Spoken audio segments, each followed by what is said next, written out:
Today's presentation, Planning a Revegetation Site, is being supported through funding from the Australian Government's National Landcare Program. I'd like to start today by acknowledging the traditional custodians of the lands on which we are all gathering and pay my respects to the elders past, present and emerging. Just before I introduce our speakers, if there are any questions today as we go through the presentation, please use your Q&A session function or the chat function to type those into there, and we will address those as we're going or at the end of the presentation once the speakers are available. So today I would like to introduce Sally Day as our first presenter. Sally is a project officer with the project Climate Smart Farming for the Future. Sally has worked with many landcare groups in northeast Victoria, supporting many on-ground projects, developing revegetation sites around waterways and improving habitat across the landscape with many of our local landcare groups. Karen Tymms is joining us today as well. Karen has many years' experience working with Trust for Nature and is currently their statewide stewardship coordinator. Karen is also very involved with our local landcare, her local landcare group, and an avid supporter of the Ovens Landcare Network, which has supported landcare across the region for many years as well. So I'll hand over to Sally and we will start today's presentation. Thanks, Alandi. Thanks for having us today. Hopefully this is a nice practical presentation to give everyone some advice for planning. So we should be in that sort of planning phase for our projects now. Just sort of touch base briefly on what we'll be covering today. This is sort of, we're aiming for 30 to 40 minutes to give you a brief overview of how to get started on the project and some of the phases and steps that you need to consider. So I'll be running through the early part of the presentation, and Karen is going to share her extensive field knowledge at the end with the tips and tricks to make your site a success. So we'll sort of co-present through the course of this today, and there will be a question and answer session at the end, so if you can submit your questions as we go, then we're happy to address them all at the conclusion of the webinar.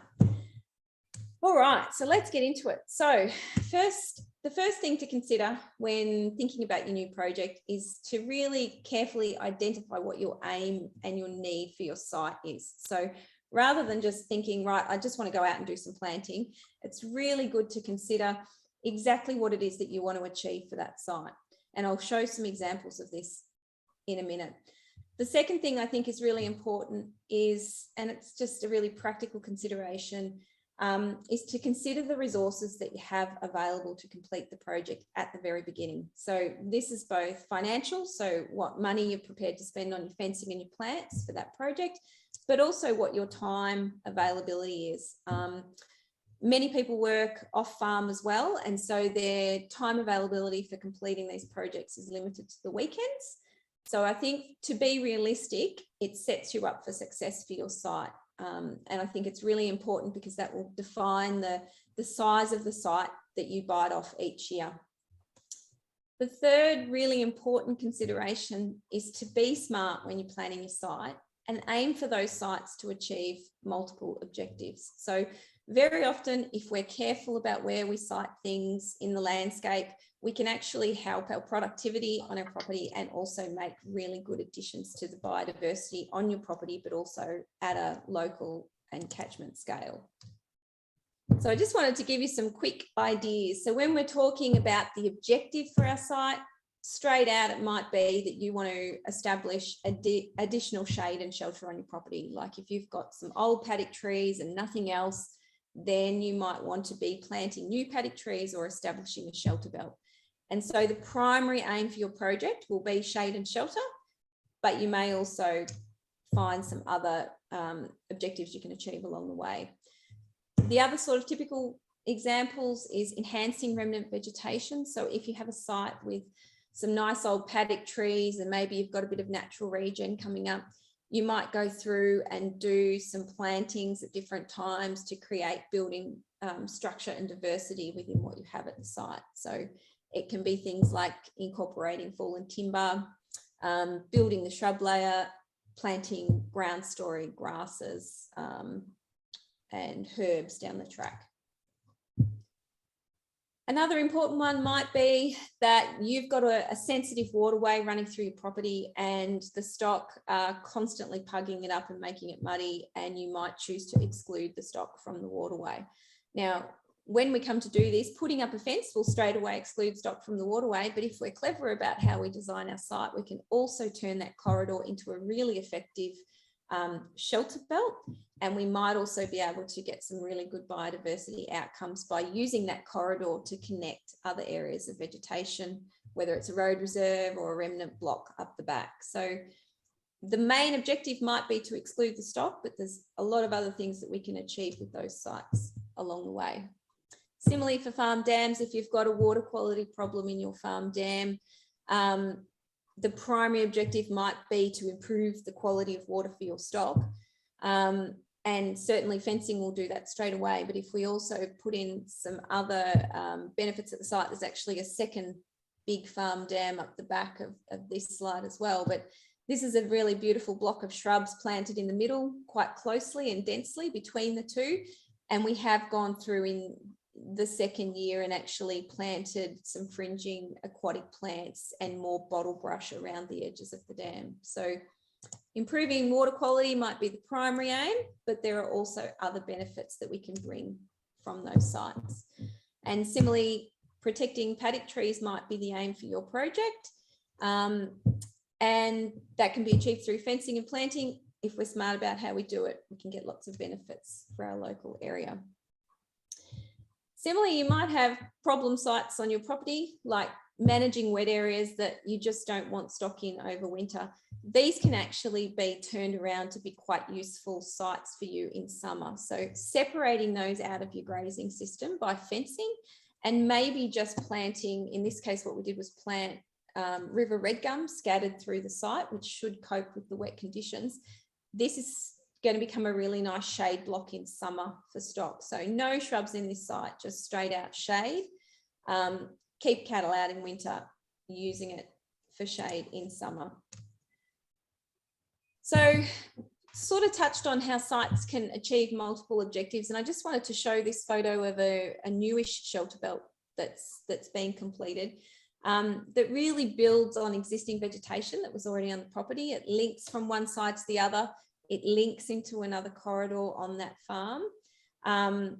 It was sort of an area, there's a farm dam at one end that's incorporated in this shelter belt. So when we start to include shrubs in the plantings, plant for maximum diversity, link areas and protect our natural assets, we can actually get one site that achieves lots of outcomes for you and the environment. So down to the practical bit. Once you've worked out what you want to do in terms of your aims, how do you actually get started with planning that and implementing that on your property? So I think the spring of the year before you want to do the planting is a really good time to start thinking about it.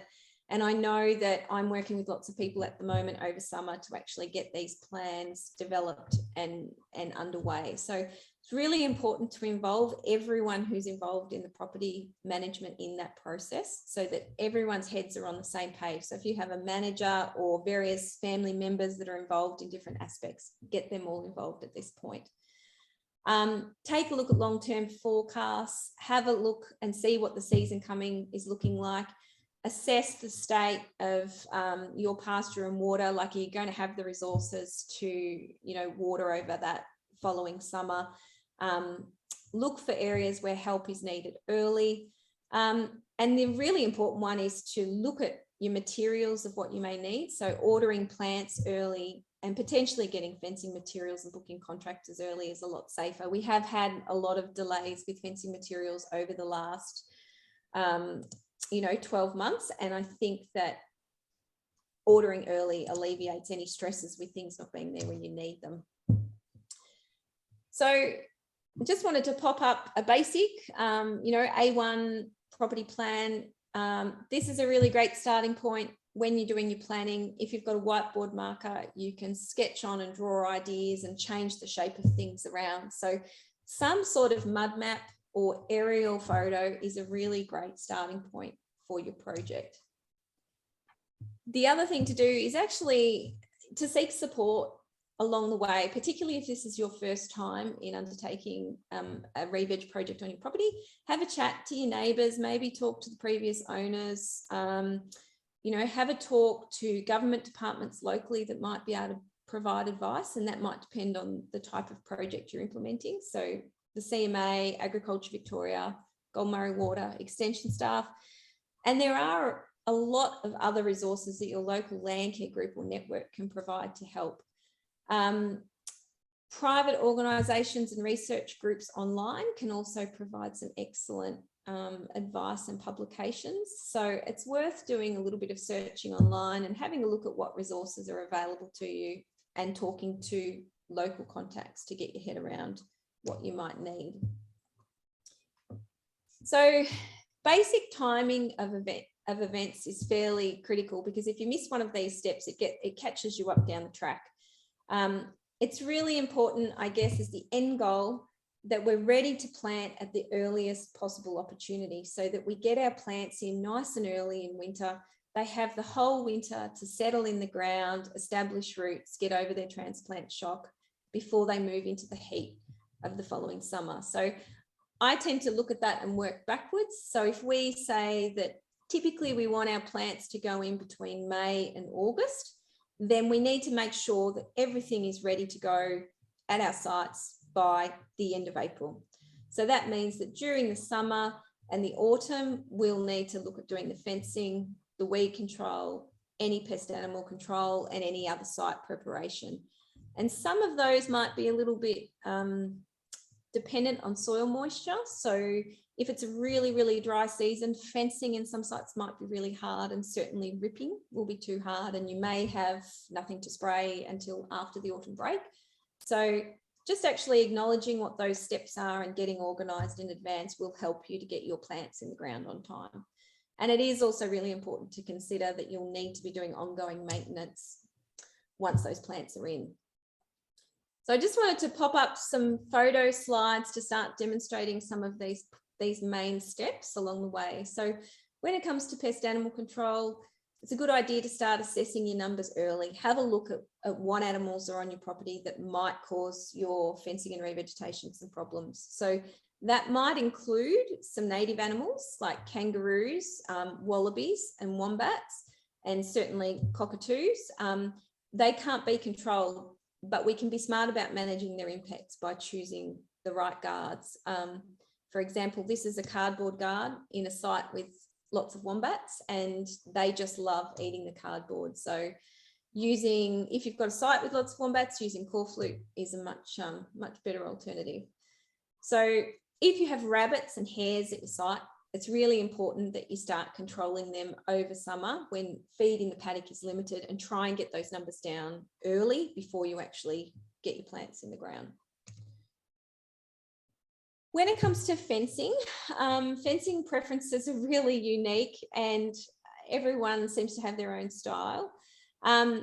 Fencing has to be permanent and stock proof to ensure that your plants will establish, because if cattle get in once, you can lose a lot of effort and work in one go. So look to make it permanent and, as stock proof as you can. Boundary fencing must be really secure and fireproof if you can. So if you're looking at replacing those fences, maybe using steel posts is a really good idea. The timing of doing your fencing will definitely depend on soil moisture and your ground conditions, but typically summer and autumn is okay. A lot of our local landcare groups have equipment that we can borrow, and you can also look to borrow equipment from your neighbour. So that might be a post hole digger or wire strainer, or a lot of our groups have got stuff that's free available to loan to help make your life easier and avoid you having to outlay the capital to buy them. If you're looking to engage a contractor, remember to book in early, because everyone wants their fencing done at the same time and you don't want to miss out. So as a bit of a starting point for budgeting, you could look to budget up to $12 a metre for a fully installed fence. Electric tends to be cheaper than if you're using ring lock, just because of the labour involved. And if you're looking to install the fence yourself, a starting point for budgeting is possibly around $6 a metre for materials. But it depends on what you can recycle off your property and what you have to buy new. Plants, in terms of the cost of plants, it does vary a lot depending on the size of the pot. So your cheapest way of buying revegetation stock is to look at hycos, which come in a tray of 40, and they're a small round, tube that sort of pops up, and you're looking at paying about $1.20 a unit for those. If you go with the square size tube stock that's available locally, like at Park Lane nursery, you're looking at paying sort of $3.50, $3.60 a tube. I do think it's not worth buying advanced tube stock. You can do it, but you may pay up to $10 a plant. And my experience is that those advanced trees suffer a lot with water stress over the first summer unless you can really, help them through. And that's because they've got a really large foliage ratio to root size. So my advice is just to stick to buying tube stock, and within a couple of years, they will have caught up to the same size as your advanced stock anyway. Now, the choice, we've talked a little bit about your pest animals at your site, and the choice of your guard will be really determined by the grazing threats at the site.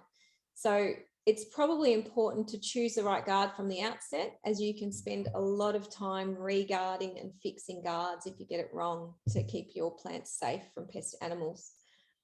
So the price of the guards is going to depend on the type of the material and size. And simple cardboard milk carton guards, like you see in the top left of the screen here, they start at about 60 cents a unit. And then you can go right down to the bottom right, where you've got the sort of 60 centimetre high core flute guards, which is typically what we use in sites where kangaroo threats are a risk. And you're going to pay around $3 a unit for a guard and a stake of that size. So you've got a range somewhere between 60 cents and $3 for your guard. You might like to mix the guard types in the site. So use the taller guards for trees to help ensure that their shape is retained and that they can get, up out of the ground.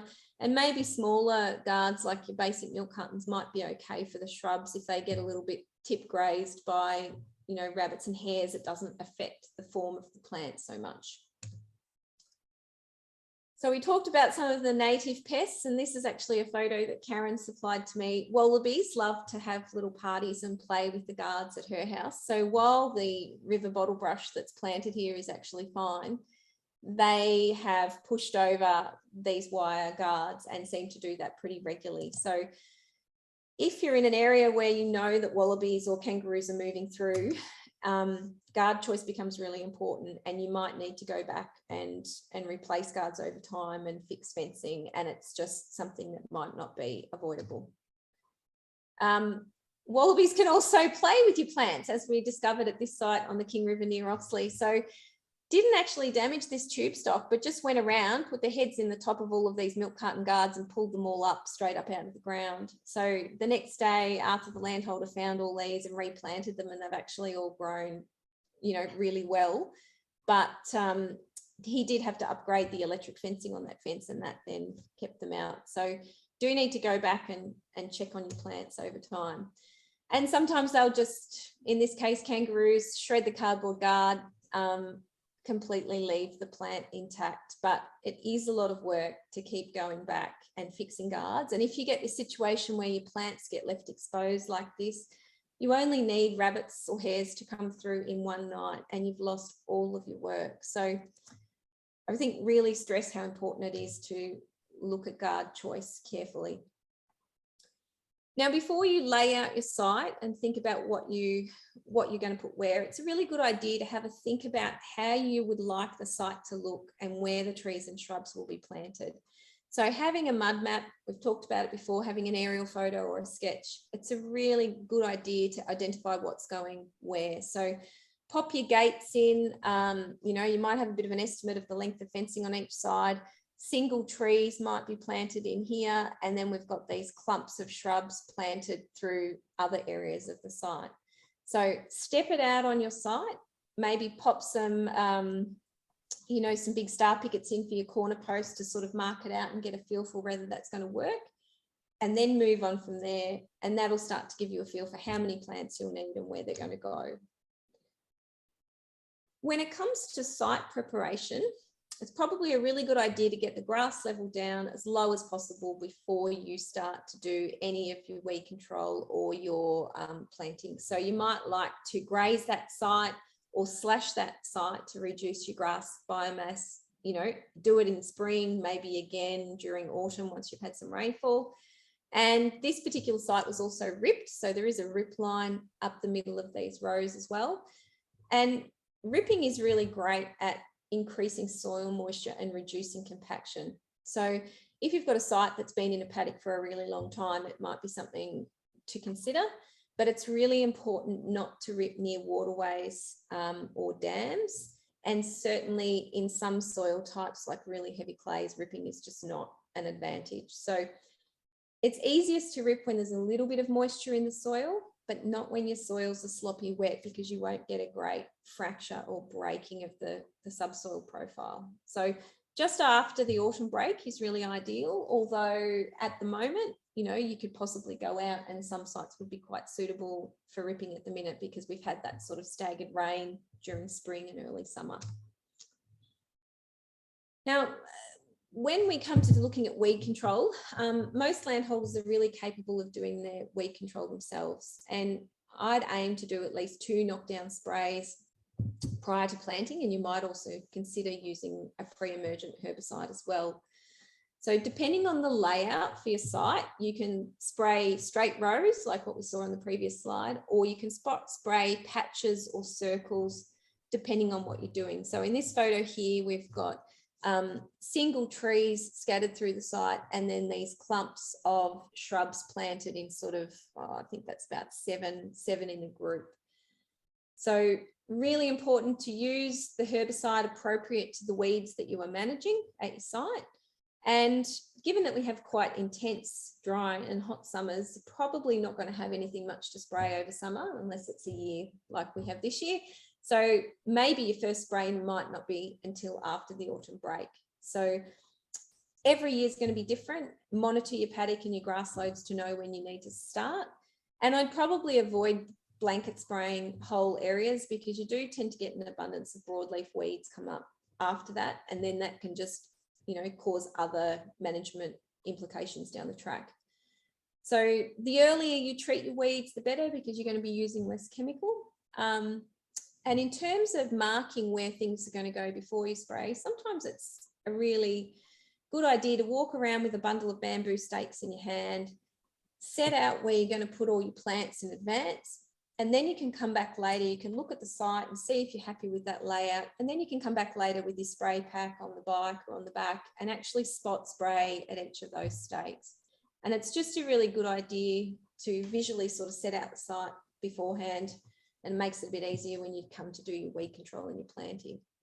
So again, lots of our local landcare groups have got great equipment to borrow. So, you know, 100 litre spray carts, 1,000 litre spray carts. You might be able to borrow that from a neighbour, or you can also engage a contractor to do the spraying for you. And just as a bit of an estimate, you're going to be paying up to maybe $120 an hour for a crew of 2 people, and GST and chemicals on top of that. So if you're not keen on spraying at your property, you do have other options available to you. You can consider scalping an area for planting like this. So just taking off the top, you know, 5 centimetres of soil with the weed seeds in and flicking it out of the way.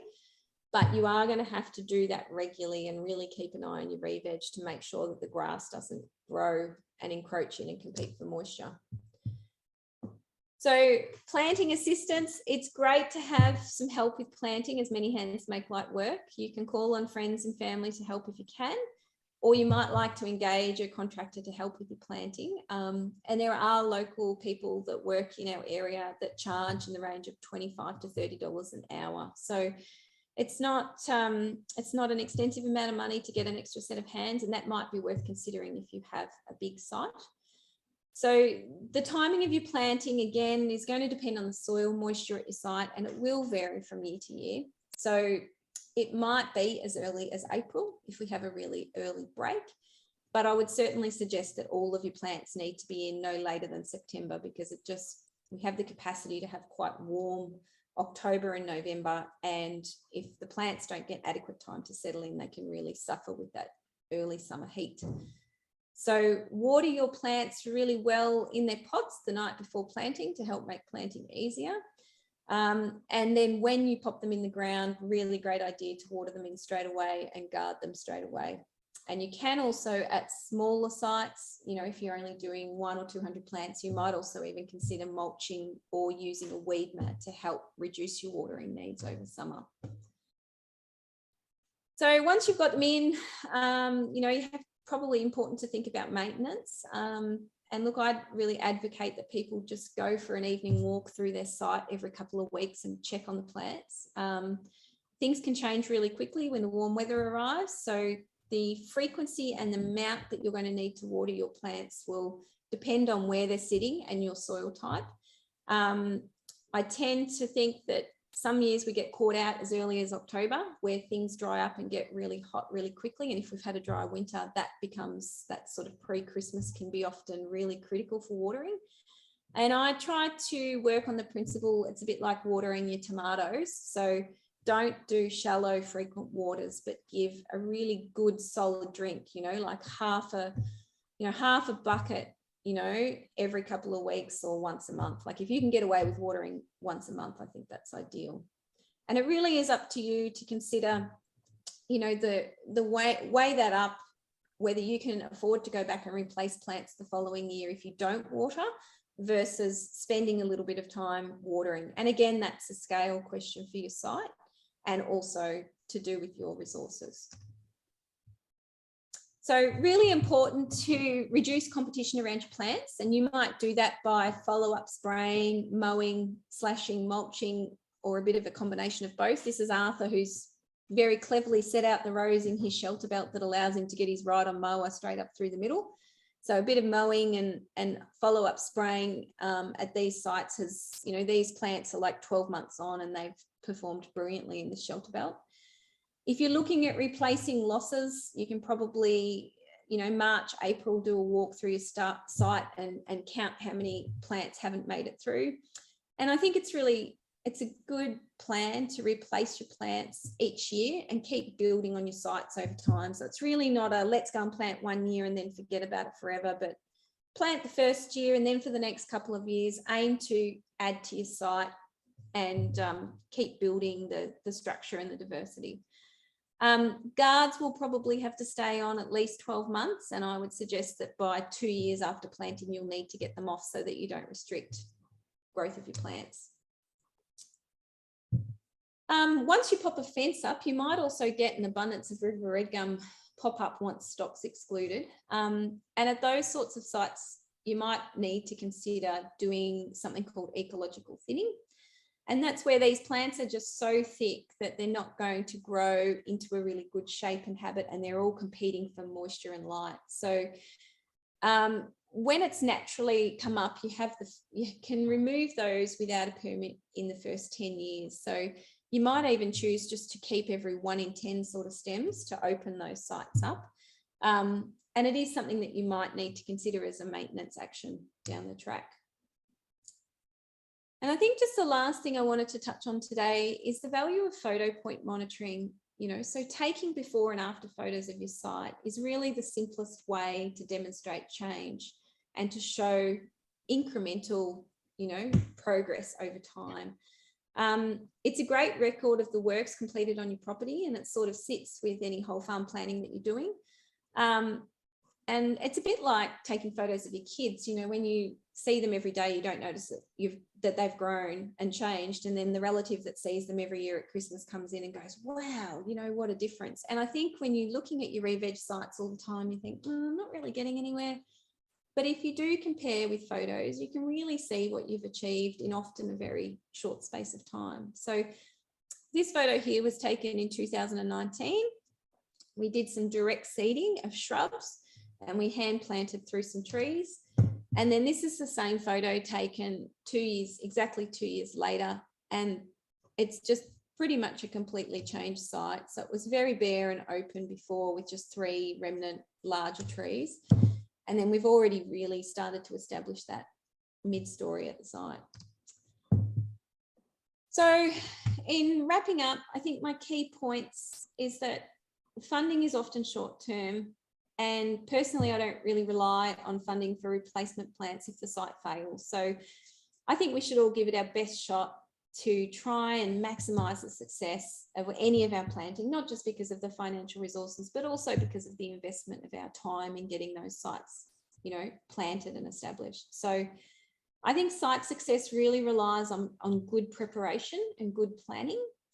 And I think that, you know, regular inspection and maintenance is what leads to the best outcomes over time at most of our sites. So I think if it's the first time that you've undertaken a revegetation project on your property, start small and keep building on your sites every year. So that way your sites are manageable, you know, you can get around and water them that first summer, and then next year start a new area. So if you have a particularly big site, like a long stretch of waterway that you want to, you know, fence and protect, then it might be a really good idea to break that up into 5 blocks and say, okay, this is my 5-year plan. I've got these sections that I'm going to do each year. And that way it doesn't put you under too much pressure to try and do it all at once. It makes it more manageable, and you'll definitely get better outcomes.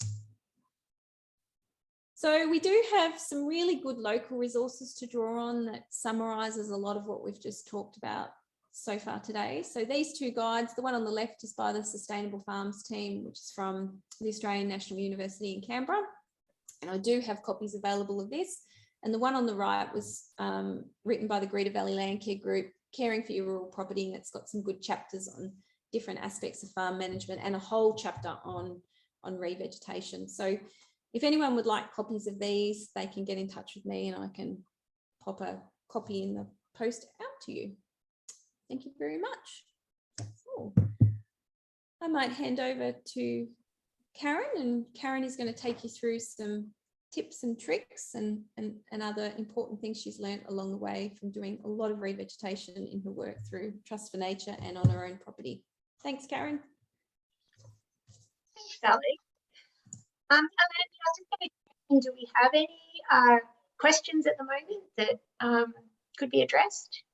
No questions in at the moment. We might just leave any questions that come in till the end, Karen. Cool. No worries. All right. I'm just going to pop up a bit of a slide here. So everything that Sally said is really, really good advice. I would start at the first bit by saying that you actually have to make this a fun exercise. No one's going to enjoy it if it's a hard slog and everyone hates it. So get your mates around, have a barbie, have a cook, make sure that, you know, you're actually having fun, because if it's a slog, you're just never going to do it. Don't underestimate the time. I always do that. Sure, I can plant 500 plants this year. Yeah. Make sure you really don't underestimate the time it's going to take you. And in terms of planning, so if you go onto Google Earth, you can zoom in and out of your property, and you can have a look at how it fits into the landscape, how you're going to be building on maybe some good roadways or some work that other people have done, and you might even be inspired to talk to your neighbour and say, hey, if we both do both sides of the fence, this would be an extra wide corridor. Google Earth also has a time series, and so you can use this as well as photo points. This was a revegetation that we did back in 2013, and we started off in 2009, and as you can see, it's a cropped paddock. This is a wetland in here, and we wanted a very specific type of planting for this at a woodland density. So when you're also thinking about timing and you're going to put your fences up, always remember to put in a gate. Like seriously, there's so many times I say, like, no, you need a gate because stock will get in, you need to get in, and don't plant in front of your gate either. And if natural regen comes up in front of your gate, get rid of it, because you really do need a proper gate, and you have to think of the machinery. So if you're going to be ripping, how wide does your gate need to be for your tractor to get in? Sometimes it's actually easier to rip a smaller area prior to the fence going up. So it is, yeah, sit down, have a real big think. What am I going to use? How am I going to do this? What equipment do I need to get in and out of this site? Because crawling under and through fences is good on the first day, and on the third day, it kind of sucks. So, and walking trees in, so trees are actually right heavy. And okay, it's good for your fitness, but if you're slogging through in gumboots on the third day, right up to the end, because you can't get your car in there, it can get really tiring. So all of these things just to have a think about. This site in particular reminds me, do not underestimate hares. There's a lot of hares in our landscape right at the moment, and they're generally overlooked because you don't see them. You really do not see the hares unless you're out like really early in the morning. And I've noticed a huge increase in the last 5 years, and they do a lot of damage. They will pull the plants out and they will nip them off before you even notice. And this particular site, I actually thought had failed in the first year because of the hares. It hadn't, but it was a bit of a touch and go. They went out and shot them. Shooting hares is tricky. It's not a very easy thing to do. They're not like rabbits that nest in burrows, so trying to actually locate them can be really quite hard. In terms of pest animals, wombats hate anything to do with like cardboard or jute. I know some said they love them, they love it, they hate it. But they actually actively fight those jute weed nothing, cardboard, mulch. They just hate it. It's kind of like you put it down, they're like, no. So yeah, if you have wombats, you do kind of need to think about what you're putting in the ground there. And also they're quite attracted to the soil, as are rabbits and hares. It's actually the turned over soil that they can smell, and they come to investigate and go, oh, look, there's a plant. Excellent. What else? Oh, planting. Yes. So I always soak my plants. So the night before, I don't just water them, I actually soak them. I use kitty litter trays. And I set all the pots in the kitty litter trays, and I put in sea salt and really, really soak them the night before. I find that that's really helpful. Don't be afraid to use a little bit of fertilizer on top of your plants. I know that, you know, it's like, oh no, they're natives. So I had a neighbour this year who just used ordinary fertilizer, whatever he had from his farm, and his plants went gangbusters. Now, whether that makes them more attractive to rabbits and hares, I don't know, possibly, but yeah, it worked really well. So yeah, don't be afraid to use things like the carp fertilizer, just a little bit. It really helps, and it really helps to have them completely saturated before you put them in. Watering when you put them in is, in my view, mandatory. I'm a bit agnostic about watering. Like, I've had sites, I've never watered them. But watering when you actually put them in the ground is really, really useful. If you can water like Stella said, that's the gold standard.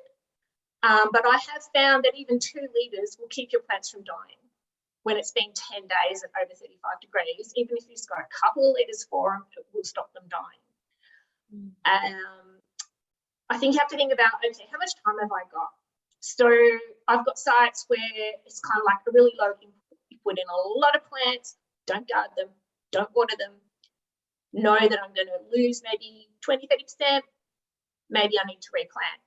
Maybe I don't. So this particular site here, we did at a woodland density of 400 plants per hectare. In 2014, you can just see we did a real wiggly pattern of ripping all the way through. Sorry, I just have to move my little doohickey out of the way. And we planted in 2013. So, and you can just see in 2016, then just coming up here now, And the density worked out to be absolutely perfect. We probably lost 30%. It was a put in and walk away site. And in 2021, it's brilliant. Like, I would not have wanted any more plants in this site at all. These are quite widely spaced because this wetland is used by brolgers. Brolgers do not like vegetation impacting onto their wetlands. So that's why this was deliberately planted quite sparsely, and this is the actual thicker block here. Any other tips? What have I got here? I did write some things down. Oh, guards, yes. So in your planning, if you're going to use cordwood guards, you have to plan, or plastic, you have to plan to remove them. The milk cartons will either get eaten by wombats or will break down over time. So they're kind of like my, go-to. Don't underestimate the amount of time it takes to go and get your guards off, particularly those plastic mesh ones. They are really hard to remove, especially for the shrubs. They grow through, you've got to cut them off. I would never use them. Kangaroos, those cordwood guards, I'm sorry, my kangaroos will just crunch those. I can't get away with anything other than wire, which is really unfortunate. Types of trees. So we have some really good guides in the Northeast. We have guides that are what we call ecological vegetation classes. You can go onto a free online mapping run by DELP to work out what your EVC is, or you can talk to your local land care. We have some guides to that, but you also need to think about things like climate change, and maybe I'll put in a few extra things for pollinators. So all of your tea trees and things like that, you'll notice will have like butterflies and pollinators all over them. So don't be afraid to dot in some, exotics, and it goes back to the thing of planning. What's this for? What am I doing it for? I second the advanced trees that Sal said. I've put in advanced trees. The tube stock overtaken within 3 years. They're really not worth the money, and they are at this moment $10. And Heikos this year are $1.30. So yeah, I wouldn't bother. Would not bother with advanced trees. Even for paddock trees. So I put in some. I think they were two-year-old, quite advanced trees for paddock trees. No, tube stock ones still overtook them. So I wouldn't bother with that. Watering. Okay, don't forget that in the Northeast, one of the driest months can actually be March, April. And it's cooler, and everyone's like, oh yeah, other plants die, go get through summer, and then die in March, April, just because there's not enough water at that time of year. So be really, really careful of water here for your plants that you've planted the previous year.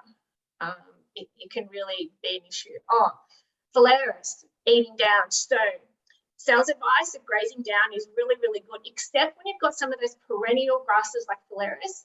I found that if Phalaris is grazed down too low or / too low, the chemical there's not enough leaf area for the chemical uptake as opposed to the root system.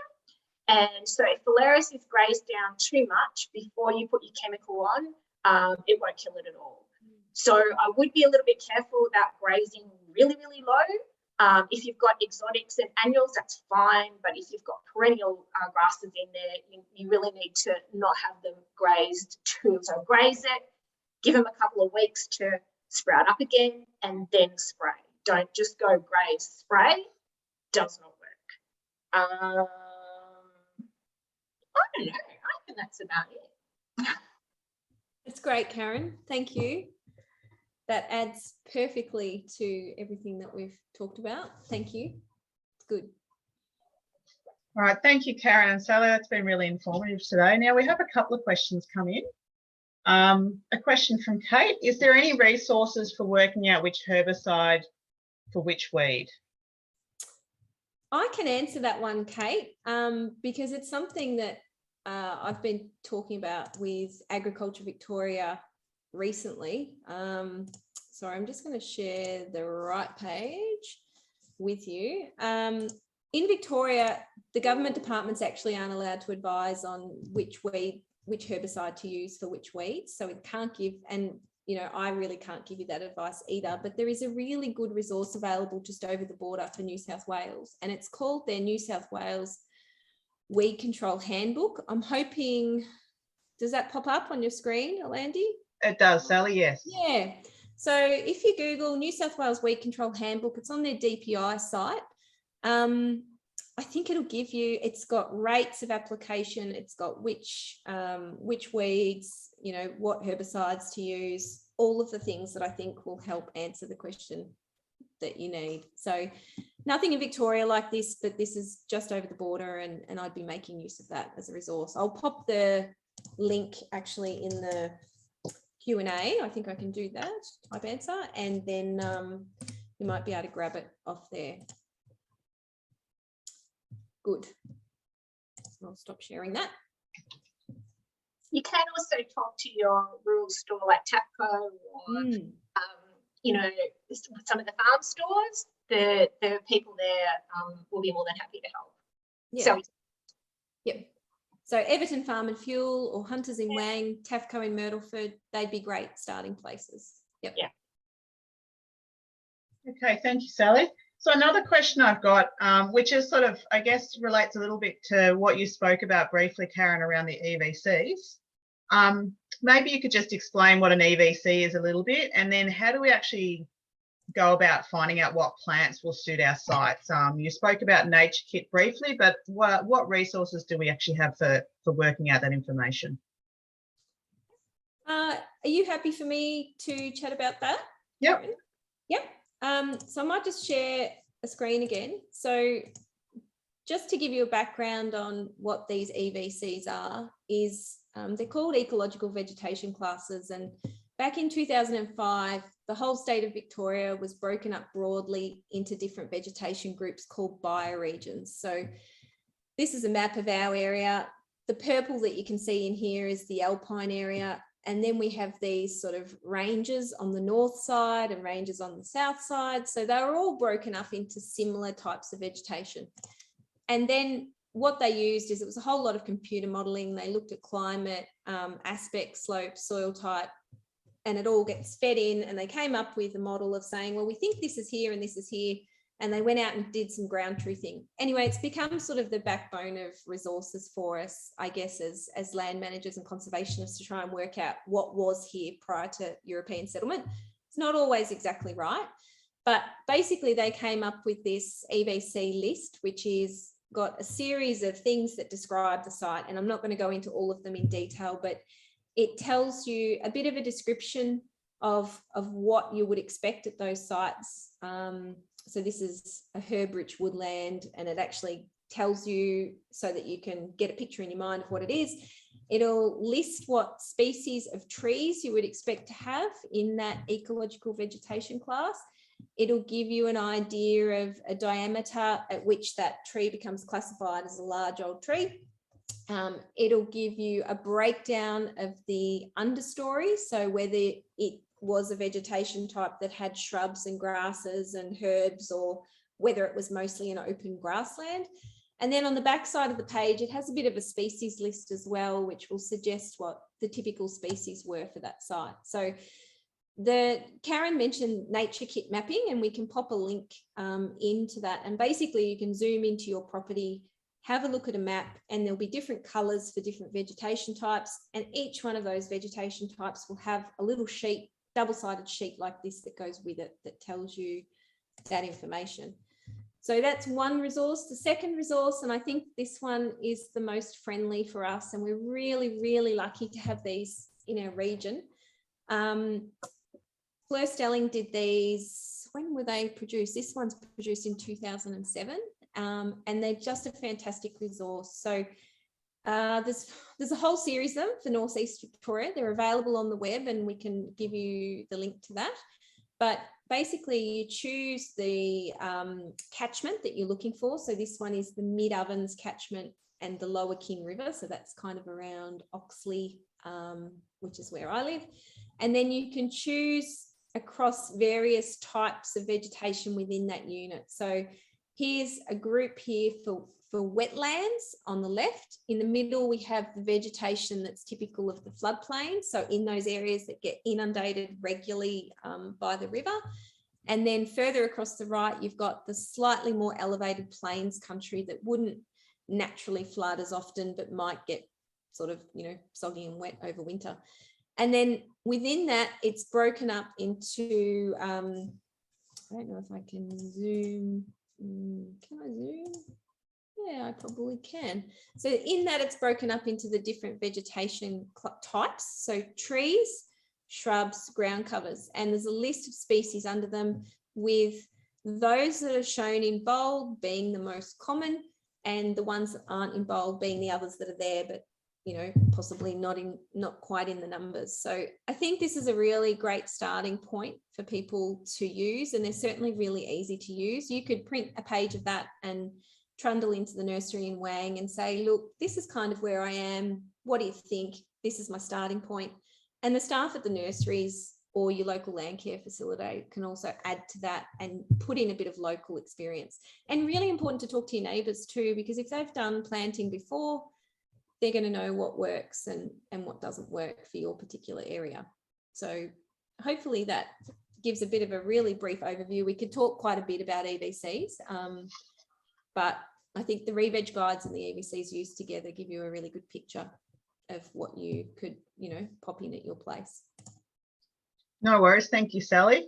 Now, another question that's come in is about plant spacing. How do people work out what spacings they should be using with their plants between their shrubs and their trees? Karen, are you happy to answer? Sure. Yeah. I think it goes back to defining why you're planting. If you're planting for shade and shelter, particularly for sheep, then you will need obviously a different density than if you are planting for a strict biodiversity site. So on average, if I'm talking about like a woodland spacing, I would be doing about 400 plants per hectare. I would put my trees, my overstory trees at about 10 to 15 metres apart, and then I group the shrubs around them. It's a good idea to maybe go down to some of the like local bushland reserves close to you and see if you can identify, because some of the shrubs, so you'll get like, for example, what am I trying to think of? Dodonia, hotbush, and it'll be like a really small little tree. And I've got hotbush that are now like 3 metres tall and, you know, probably 4 or 5 metres wide. So you really have to think about with your shrubs that they can actually grow. Some of them can, medium shrubs can go quite big. So saying I would still probably put my shrubs together, and I would also put them together in terms of species, because I believe now that the cross-pollination required for getting a good recruitment of seeds, because that's what we're actually aiming for, is for these shrubs to keep reproducing. If you scatter your shrubs all over the site, I think that it's a little bit, it's just not working as well. That's what we used to do, and we're getting a lot of sites with no recruitment. I would advocate now for grouping species together, and in shrubs about 1 to 2 metres apart is how I would do it. And I'll just talk over to Sal for her densities for her shade and shelter. Yeah, so I think if you're doing a straight out shelter belt in nice rows, like we tend to sort of aim for a couple of metres between rows to give plants the space to grow and fill into that space. So a typical density for trees, and look, a lot of my sites, we're doing sort of 20% trees, 80% shrubs at a lot of our shade and shelter sites. So planting trees up the middle, shrubs on the sides, but we'd be spacing our trees 6 to 8 metres apart in that middle row. And I echo Karen's comment, go and look at some established trees somewhere on your property that you like the spacing of and measure that spacing. So when they're planted 2 meters apart, which is what a lot of the earlier land care projects did for trees, you end up with very tall straight growth and not a lot of lateral branching because they're competing for moisture, they're competing for light. So maybe trees 6 to 8 meters apart, and shrubs, I do 3 of my steps and I'm not a very tall person, so that probably ends up being at about 2 meters spacing. I think it's really important to keep your plants a good distance off your fence. I don't recommend planting any closer than 1.5 meters, and I usually say to people 2 meters, go 2 meters off the fence, because if you run electric fencing and you plant too close, you're going to be constantly either have cattle leaning on your fence to eat your shrubs, or your fences will constantly be shorting. So, 2 meters between rows, 2 meters between the fence and your outside rows, and 2 to 3 meters between your plants inside, I think is pretty good starting point.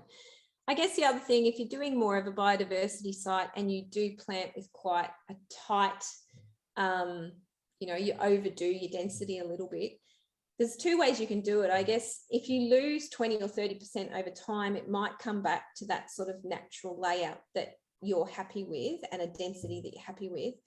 Or the opposite is that you can plant at a lower density at the start and then build that over time as you see gaps, or if you want to create little tight clumps of prickly shrubs, for example, for small woodland birds or something like that. So you can either plant higher and natural attrition will bring that back, or start lower and build over a number of years. I think that's the 2 ways to look at it. No worries. Well, look, just considering it, we've sort of hit 1 o'clock. I think we probably need to wrap up today's session. So thank you, Sally and Karen, for joining us today. And it's certainly been very insightful, and hopefully will help our participants going forward with their project sites. That's great. Thank you. Thank you.